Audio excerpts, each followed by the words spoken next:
I have heard from several sources that all the cells in the human body are replaced within about a year's time. One person I know has diabetes, and her pancreas has not worked for decades. Another has a nerve injury that prevents her hand from working. How can we vibrationally create the perfect cells to regenerate the body part that is not functioning properly? Let's look at a physical body and all of its cells, many of them, trillions, hard to count.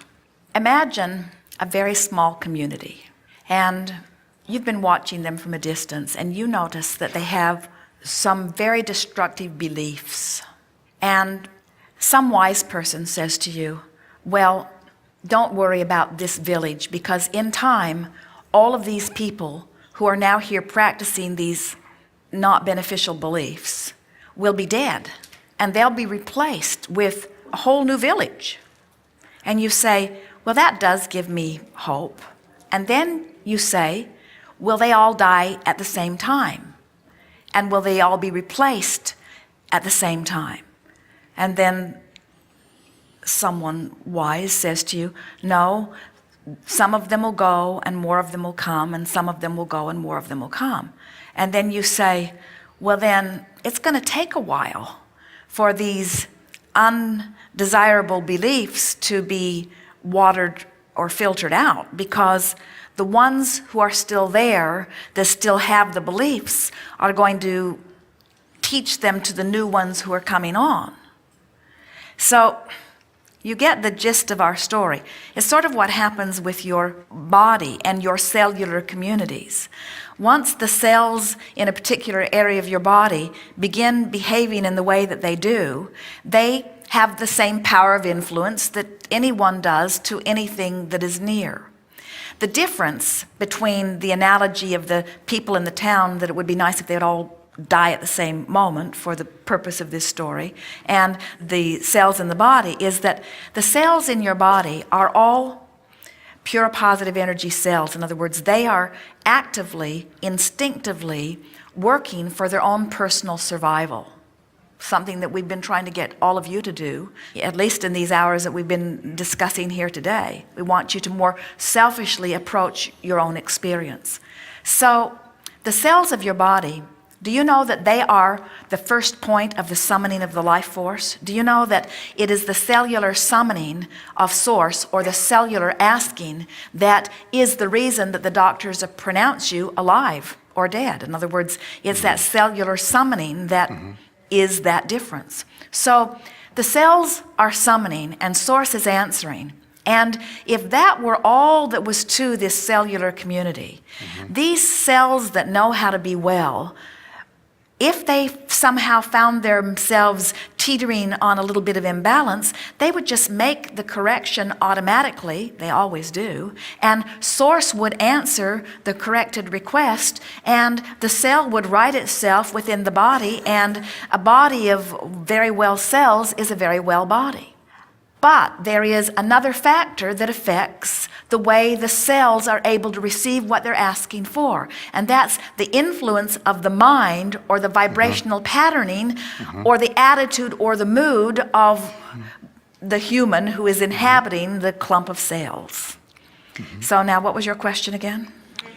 So since this process is going on, and what I want to do is get younger, or I want to heal a part of my body. I have a scar, and I know that all the cells are going to change out in that piece of skin in a short period of time.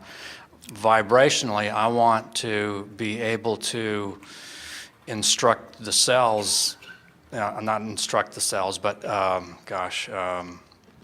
vibrationally, I want to allow the Better healing words, because to take place. But hear the difference, because you caught yourself in a very wise way. Hear the difference between taking it upon myself in a sort of action journey way to instruct the cells, and taking the emotional journey, which means just find something to feel good about, get out of the way, and allow the cells to receive what they've been asking for. And that really is the key to healing. The key to healing is starting with the premise that is accurate, that well-being is the basic nature of the body, and then doing whatever it takes to keep yourself from interrupting or keeping that from happening. And then the next step in that progression is understanding that if you are interrupting or inhibiting the well-being, you're feeling negative emotion at the same time. Negative emotion is the indicator that you're doing that. So do your best to feel as good as you can feel emotionally, and you take care of everything, you see. But can that be directed at a specific part of the body? Yes, but you don't need to be the one that does it. By your directing it to a specific part of the body, usually causes you to focus upon what's wrong, so your efforts are counterproductive. Okay, that makes sense. So very often a healer will see someone in need of some repair, and their attitude is, well, I will shine my healing light upon that, which is understandable why they would think that, but it compounds the problem, because the problem is not for lack of asking. That's already been taking place. It's lack of letting the answer in, and just giving more answer, as in funneling healing energy toward a problem, doesn't help any. It usually causes a greater contradiction in the energy. When you apply more pure positive source energy to an area where resistance is already in existence, more discomfort happens. That's why often people will say, is it normal for all hell to break loose in my life when I begin doing meditation? And we say, yes, because when you begin meditating, the energy starts flowing, which makes any resistance you got going on show up more, especially at first, you see. So a healer who is really helpful is one who helps soothe his client into a place of allowing the answering to what the cells have been asking for. The very best healing words, if you are wanting to find a phrase that would be beneficial to everyone, whether they could really hear it and believe it and understand it or not, it would be, well-being should be yours, and your cells know exactly how to ask and what to do. And if you could completely get out of the way and trust, you would become well again. Because the cells know what they need, and they are asking from their direct source of life. And if you're not in the way of that, that cell is going to find its recovery. And if that cell does, the other cells can, and if enough of them do, you're going to feel really good. That's powerful. Yeah, that is excellent. So the trick is, how do I do that when I hurt? How do I do that when somebody's given me a label that frightens me? And we say, got to separate the two journeys. You can have the illness and feel hopeful, or you can have the illness and be afraid. You just got to soothe yourself. Words like faith and trust are really irritating, we know. But there is a vibration within those words. Faith and trust, the vibration that is really at the heart of those words, is a non-resistant place of expecting well-being even before I have any reason to, given the evidence that I have. And so what people usually say is, give me reason to have hope and I'll have hope. Or give me reason to have faith and I'll have faith. And so that's the reason that so many methodologies, so many different medicines, and so many different processes have come about, because people, they're almost frantic for hope, you see. And anybody that can give it to them is a powerful healer. If you can find a way to convey hope and trust and faith, then you have helped them with their emotional journey. And when you do that, the natural resources will take care of everything else. And everything else is a dog and pony show. Everything else is just jumping through hoops for some other reason. It has nothing to do with what really happens. So the surgery, just an afterthought. The medicine maybe gives you reason to believe.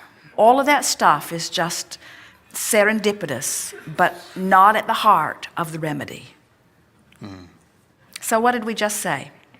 We said, here you are in a place that you don't want to be. You're sick. Your body hurts.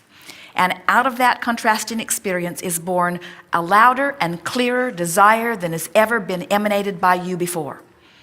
It went out sharp and clear, and Source heard it and answered it, and so help was on the way immediately.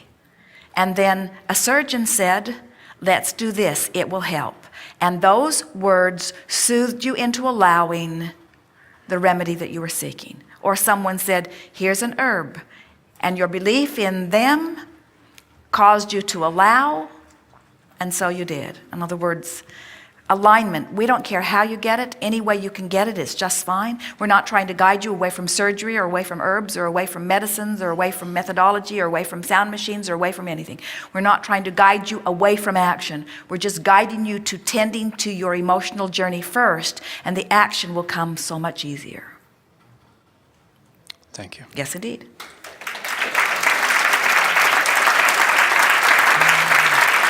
Back up.